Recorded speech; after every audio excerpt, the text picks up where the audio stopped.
So this TikToker, his name's Ken, and Ken is on his way to success. He's got hundreds of thousands of followers, he just co-founded a startup company. That company's making like a social calendar app. Things are looking good for him.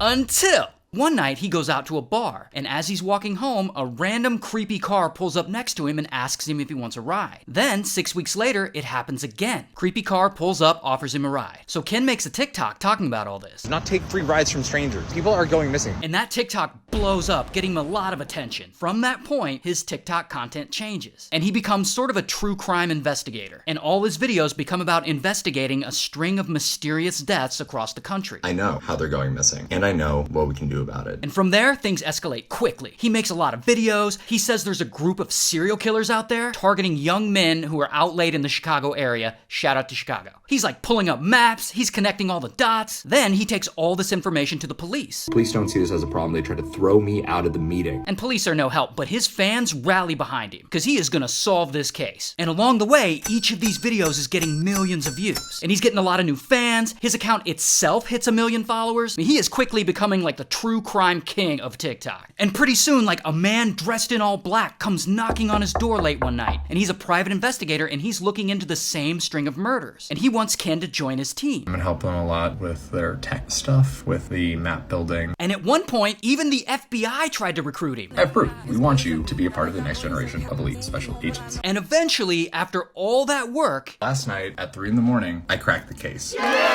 and he ends up connecting all those murders to a group of serial killers called the Smiley Face Killers.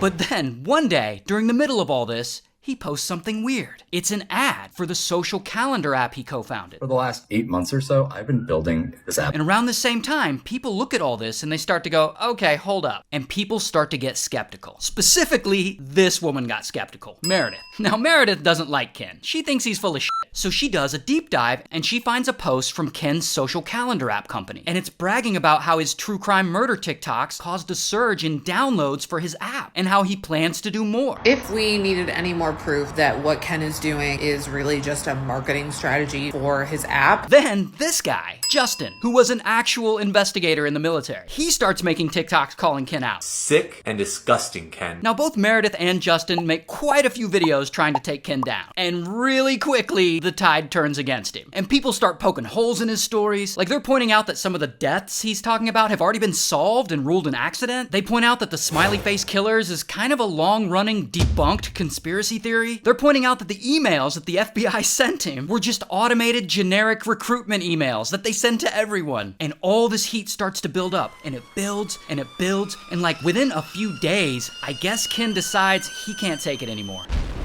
I'd like to take a moment to address something that has come to a head over the last week. And he says he's got to give up true crime investigating on TikTok. And he makes an apology video. I now realize that it's not my place at all to continue chasing this story. But by then, it was too late. I mean, he had already promoted his social calendar app in the midst of investigating these murders. And that made his company look bad. And eventually, Ken and the company he co-founded parted ways. And I wish them all the best, truly, as we move forward separately. Now, despite all that, Ken still posts on TikTok. Not true crime stuff, but he still posts. And for the most part, he is not backing down from his story. Some people will never believe me, regardless of the truth, regardless of what I say. And to this day, he never took down all those videos that got him in trouble. Like, they're still up.